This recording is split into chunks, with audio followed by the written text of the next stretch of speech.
are you doing in this place? We're just setting up a coordination center for the United Nations. We're just humanitarian workers. I only told you guys, we don't need NATO, we don't need UN.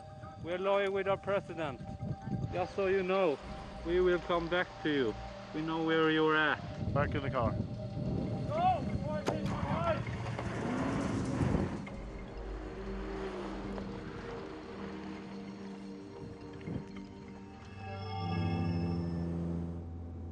Better. They're not always calling us, you know.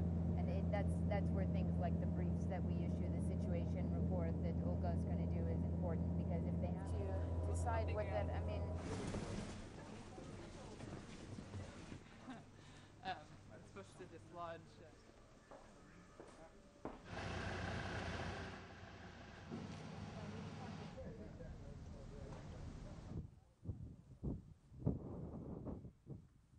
Sandland, our country, is divided along various ethnic lines. You are not there to impose draconian rules on that. There are a number of violent attacks on the individual activities or scenarios are all replications of things that have actually happened to our people in those environments. Back in the car. For many of them, that's probably the first time they've had a gun pointed in their face and told to get out of a car.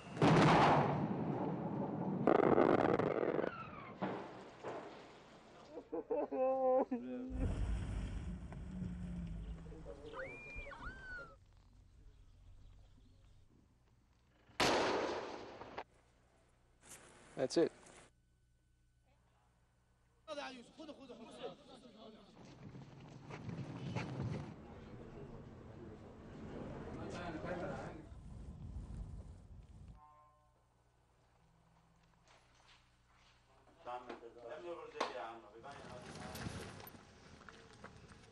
It's just a question of where Mary.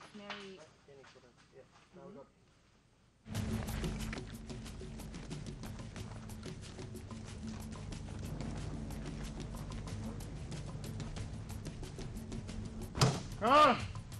What are you not doing anything? Come on! I explained on the phone. Yeah. We have security concerns about our staff. Yesterday it wasn't a secure environment, so security. We are the security. You come and help us, and we have the area. It's our area. I realize that. Can you put the guns aside? We can have a better conversation, honestly. We have tried that conversation with you. You promise a lot, but you cannot. Exactly, and that's what makes the accidents for our people. That's why we have teams that are coming to clear that, but they're not here yet. We don't have a capacity.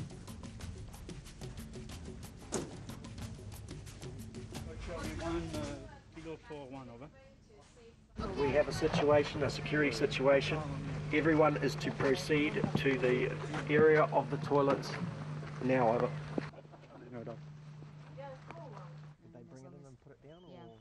So it's a pretty volatile thing, so we can't afford for it to be disturbed in any way, because if it does and it detonates, then obviously we could have an accident and an injury.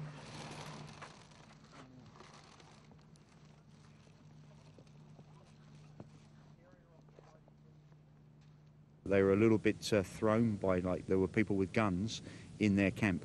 And yes, of course, it's a UN policy, you know, generally not to have guns in the camp, but de facto they are here. Militia carry guns.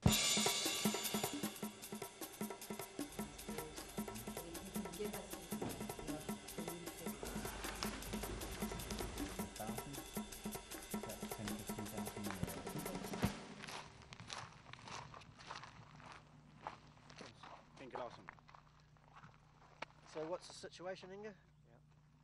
And I would like to escort you to information. That I'm leaving the NATO protection force. So. But I'm, yeah. Yeah? Okay. All right. My commander knows.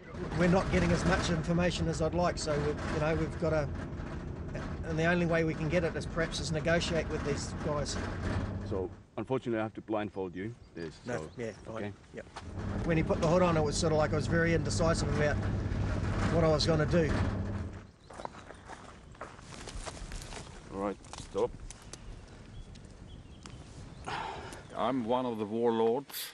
I'd like to know any information that you might have on the known minefields. What I'm going to be able to do for you is to give you peace of mind that you can walk back into these fields, that you can go back to cultivating the land if that's what you do, or hunting.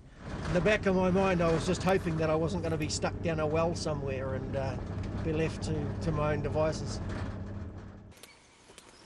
So I will provide you with a map with the known to us the minefields in this neighborhood area, and I hope that will help your organization to help my people. Yeah, certainly, yep.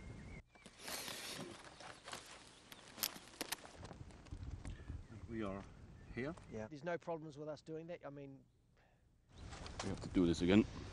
You probably learn more lessons from what you do badly during training than you learn from that which goes well during training.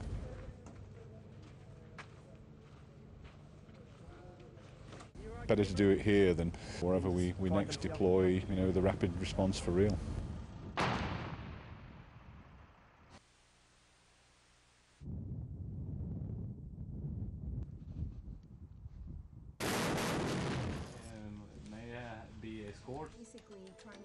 I don't think I was their star candidate, but what they said at the end was they would recommend me for a real mission. So on that grounds, I think I passed. Everybody I've seen in the exercise, you know, has certain attributes, and those attributes can always contribute to a positive deployment. If you can get this absolutely right on the day, it has such a positive effect on the larger humanitarian response.